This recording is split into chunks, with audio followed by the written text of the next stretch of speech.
সম্মানীয় সুপ্রিম কোর্টের তরফ থেকে দেওয়া বকেয়া ডিএ বা ডিআর সংক্রান্ত যে নির্দেশিকা, সেই নির্দেশিকায় প্রথম কিস্তির মানে 25% বকেয়ার প্রথম কিস্তির টাকা কিন্তু 31শে মার্চের মধ্যে মিটিয়ে দেওয়ার কথা এবং তার পরবর্তী কিস্তির টাকা কিভাবে দেওয়া হবে সেই নিয়ে একটি কমিটি গঠন করা হয় এবং সেই কমিটি কিন্তু তাদের যে মতামত সেটা কিন্তু পেশ করে।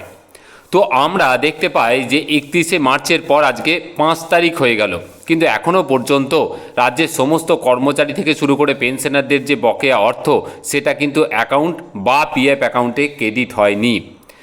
সম্পূর্ণ সরকারি কর্মচারী বা সম্পূর্ণ সরকারি পেনশনার যারা আছেন তাদের ক্ষেত্রে কিছু অংশে তাদের এই বকেয়ার টাকা হয়তো বা ক্রেডিট হয়েছে, কিন্তু এডেড বা অনুদানপ্রাপ্ত যে সমস্ত দপ্তর আছে, বিশেষত শিক্ষক, শিক্ষাকর্মী থেকে শুরু করে মাদ্রাসা, পঞ্চায়েত, পৌরসভা, গ্রন্থাগার এবং বিভিন্ন দপ্তরের যে সমস্ত কর্মী ও পেনশনার, তাদের সম্পর্কে কিন্তু কোনো রকম পজিটিভ বার্তা কিন্তু এখনও পর্যন্ত আসেনি।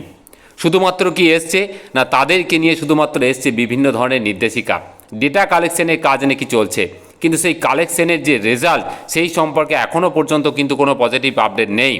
আর তারই পাশাপাশি দেখা যাচ্ছে যে বকেয়া যেটা প্রদান করা হয়েছে সেখানেও হিসাবে একটা বিস্তর গরমিল। তো মন ভোলানো বিজ্ঞপ্তিতে আদৌ কি কোনো কাজ হবে? ক্ষোভে ফুঁসছেন কর্মী থেকে পেনশনাররা। আর অপরদিকে 15ই এপ্রিল আছে সেই সুপ্রিম শুনানি, যেখানে কিন্তু কর্মীদের তরফ থেকে হুঁশিয়ারি দেওয়া হয়েছে যে প্রত্যেকটা হিসাব কিন্তু ওখানে তুলে ধরা হবে। তো সরকার পক্ষ মানে নবান্ন বকেয়ায় কিন্তু এক প্রকার নাজেহাল হয়ে উঠেছে। দেখুন, এই সংক্রান্ত বিষয়ে একটি সংবাদপত্রের ছোট্ট প্রতিবেদন আমি আপনাদের সামনে তুলে ধরব, যেটা প্রকাশিত হয়েছে গত 2রা এপ্রিল। সেখানে মূলত যে বিষয়টা তুলে ধরা হয়েছে সেটি হচ্ছে ডিএ মেটাতে নবান্নের নাভিশ্বাস কাটেনি জট।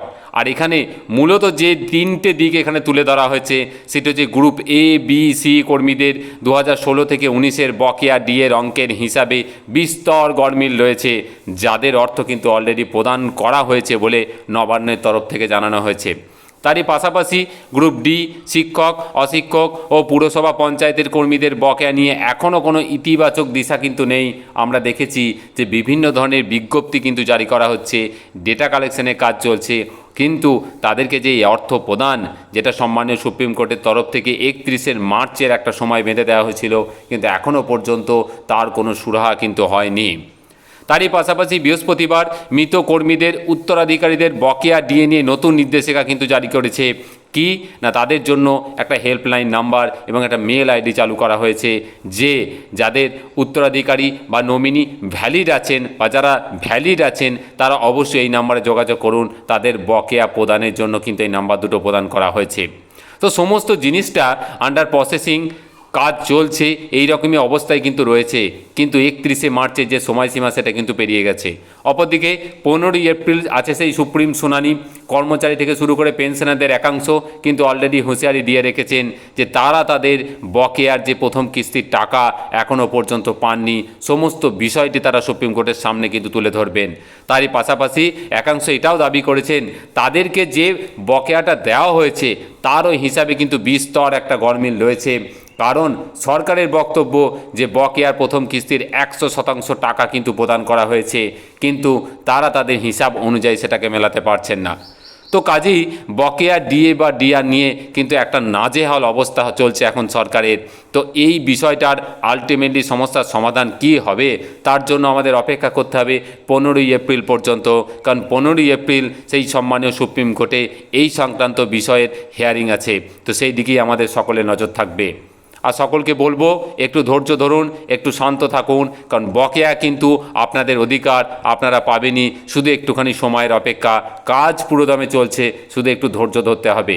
অযথা কোনো অফিসের সামনে গিয়ে ভিড় করবেন না, অযথা কাউকে গিয়ে বিরক্ত করবেন না।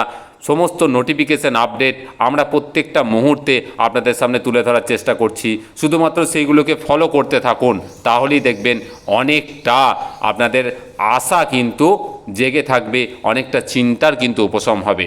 তো এই ছিল আজকের একটি ছোট্ট আপডেট। যদি ভালো লাগে অবশ্যই চ্যানেলটিকে সাবস্ক্রাইব করবেন, ভিডিওটিকে বেশি করে শেয়ার করবেন। খুব ভালো থাকবেন।